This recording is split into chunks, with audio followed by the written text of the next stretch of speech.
जगात प्रत्येक जन्म हा रक्तातून होतो असं नाही. काही नाती मनातून जन्म घेतात आणि काही नाती नियती स्वतः घडवून आणते.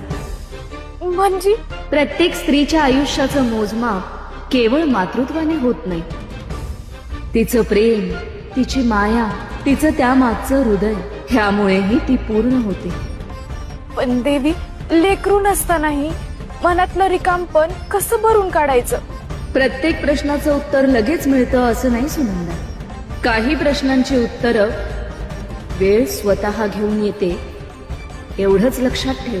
देवी काय सांगते ते पूर्ण कळत नाही, पण तिचा प्रत्येक शब्द मनाला कुठंतरी स्पर्श करून जातो. नियतीने जे तुझ्यासाठी लिहून ठेवलंय ते तुझ्या कल्पनेपेक्षाही मोठं असू शकतं.